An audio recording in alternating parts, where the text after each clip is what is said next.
Evaldur, íslenska landsliðið mætt til Þýskalands, Berlínar nánar tiltekið til þess að æfa fyrir þennan lokaglugga Eurobasket. Hvernig stemmingin svona í hópnum? Já, náttúrulega bara ferðardagur í dag, þannig að menn eru kannski bara svona koma sér í gírinn. Þeir hafa flogið í morgun og stemmingin alltaf góð, sko. Varst þú í Þýskalandi og einhverju leikmenn sem hafa spilað þetta og eitt sem að spila bara með þessu félagi sem íslenska liðið að æfa hjá núna. Hvernig það fyrir ykkur að koma aftur til Þýskalands?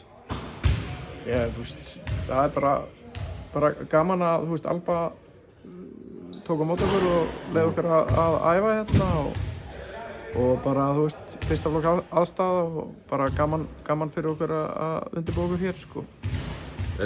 Martin kemur inn í liðið eftir ár síðan að spila síðast með landsliðinu. Hvað kemur Martin með inn í íslenska hópinn og liðið?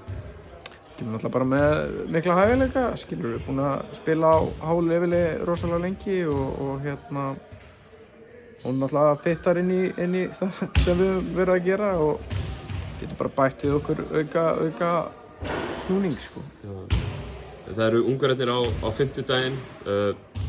Samkvæmt styrkleikaliста FIBA þá Ísland í 18. og Ungverjaland að fara, þeim hefur ekki gengið vel í þessari keppni en þeir eru með sterkar heimavöll og þeir eru risastór þjóð og hvað svona, þú leiðir okkur aðeins í gegnum hvers konar ungverst lið eru að fara að sjá á fimmtudaginn?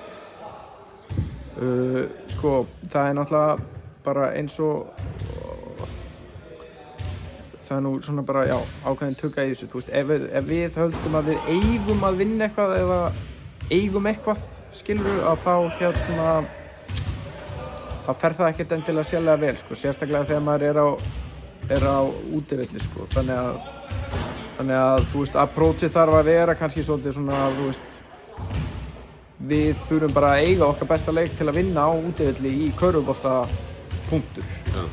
Við viljum náttúrulega reyna að byggja á því góða sem við áttum í seinasta útileik á Ítalíu og bara, halda áfram að verða betri. Ungverjalandsliðið náttúrulega, þeir eru með hæð, bara í bæði 5 og 4 stöðunni. Þeir eru með bakverði sem geta skorað í bunkum í Zoltan Pearl og Vojvoda sem eru báðir að spila í Ungverjalandi. Þeir eru með 5 sem í Valencia á Spáni sem kannski þeirra stærsti prófall á þessum tímapunkti.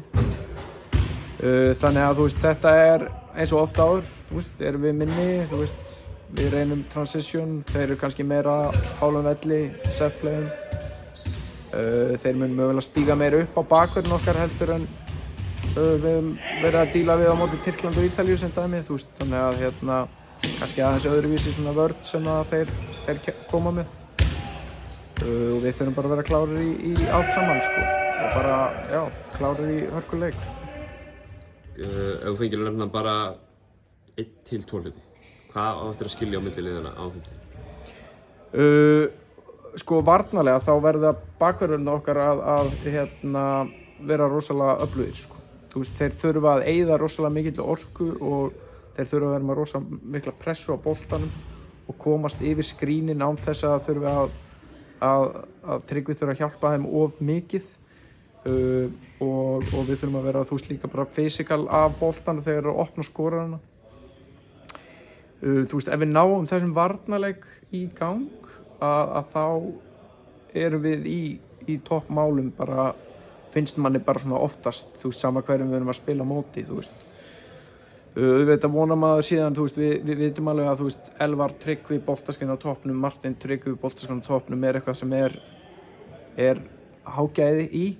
En þegar við fáum þetta ekstra, eins og við fengum á Ítalíu, bara, Kitty með að koma þetta á off-ball-skrínum í þrista, ef við fáum Sigtrygg Arnar inn, að koma með stiga bekknum, eða hver sem það skilur. Allt svona ekstra, sem að chippar inn í þetta, það náttúrulega eykur líkurnar á því að við getum unnið á útivelli, sko.